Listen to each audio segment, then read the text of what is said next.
number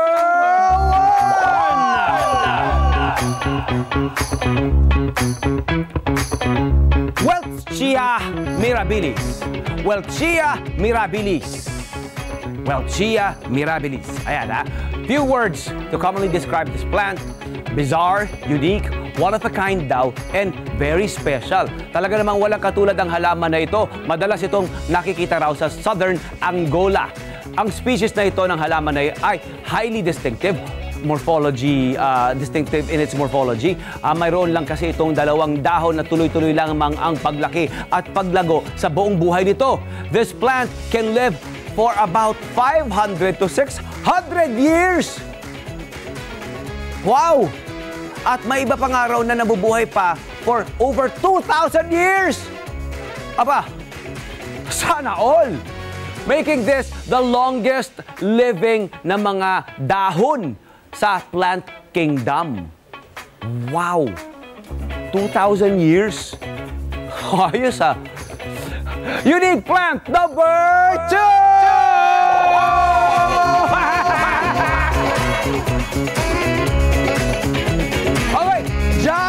Water lily. Ito ay madalas na nakikita sa South America. Kilala rin ito bilang Amazon water lily, Royal water lily, and Amazon water platter. Ito ang malaking member ng water lily family na ang mga pads ay kayang lumipad ng hanggang 8 feet. Ang halaman na ito ay mabilis ang paglaki raw na umaabot ng 20 centimeters sa isang araw. Hindi katulad ng ibang mga halaman, mayroon itong pink blossoms na may sweet pineapple scent. Aba, may pinya. May mga bulaklak din ito na bumubukadgad at sumasara na nagtatrap ng mga beetle overnight before releasing them to complete the pollination process sa susunod na araw. Amazing. Amazing. May buhay talaga sila.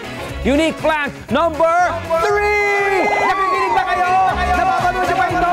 Importante ito! Vegetable sheep.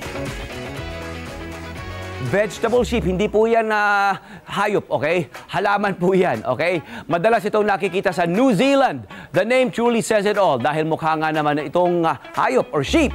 Amazing, hindi po ba? Ayan o, tignan nyo, para, wow nga no, wow. O nga no, sa malayo, para siyang yung fur or yung wool ng sheep. It's a, para siyang kutsyon, di ba? It's a cushion plant that has woolly leaves in appearance. Kaya kaya nito mag-survive sa harsh, rocky areas ng New Zealand dahil ang interior nito ay parang sponge to keep the plant thriving even with very little water or rainfall. Ikaw na. Ayos. Ikaw na. Unique plant number 4!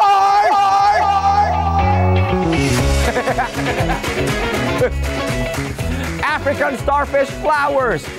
Huwag agad na ma-inlove sa bulaklak na ito, guys, ha? Huwag nyo basta-basta tayo naghahawak tayo, mga Pinoy. Eh, ganda! Hawak agad. Hala ka! Huwag huy!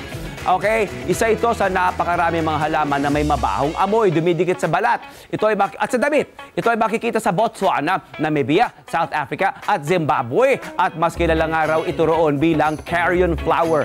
Ang masangsang na amoy nito ay nakaka-attract sa mga pollinators even from a great distance.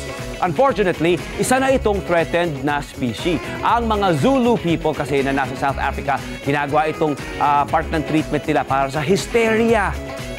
Kaya ang mga collector ay madalas madalang na nakakakita ng halaman nito. Kayo naman din, huwag naman kayo collect din naman. Ano po? Ano po? Ha? If you can understand me, in Filipino. Okay? Kasi alam niyo namang threatened na. Alamin natin din kung maaring galawin or basta mamitas na lang, di ba? Eh kung threatened na pala, abay, wag po. Okay? Okay? Unique plant number 5! Baseball plant. Baseball plant. Baseball plant. This ball-shaped, ayan o. Di ba? This ball-shaped succulent ay tinatawag din nilang sea urchin plant at madalas itong makita sa Great Karoo region ng South Africa. Sa kasamaang palad, ito ay isa sa mga halaman na napasama sa unsustainable na harvesting practices nila roon dahil nagpapalaki na ng mga baseball plant ang mga tao sa iba't ibang bahagi ng mundo. Akala nyo cute, no? Uy! Dahil dito, considered na silang endangered sa kanilang natural habitat. Yet, it's still commonly cultivated around the globe. Mayroon na ring mga botanical garden at nursery na nagsisimula ng mag-alaga at magpalaki ng mga baseball plant, mabuti na lamang, para hindi na ito kailangan kunin pa sa mga wild na mga rehiyon at para hindi na ito maging extinct. That was really good. Ang ganda-ganda ng ating usapan, hindi ba? Sana nagustuhan nyo ang hinihanda nating mga trivia tungkol sa mga kakaibang halaman na namubuhay sa ating mundo. Kakaiba man sila, may purpose din ang mga yan sa ating ecosystem. Kaya't kailangan alagaan, kailangan i-conserve, i-preserve. Alagaan, huwag abusuhin. Ano pa ang gusto nyo pag-usapan natin? Just leave a message sa ating Net25 Facebook page at malay nyo, ang requested topic nyo ating mapapag-usapan na. Ito po si Kuya Tony Pet. Saan man tayo makarating, palagi nagpapamangha at naghahatid sa inyo ng mga kaalaman. Dito lang sa paborito nyong triviahan tuwing umaga. If Tony knows, everybody knows!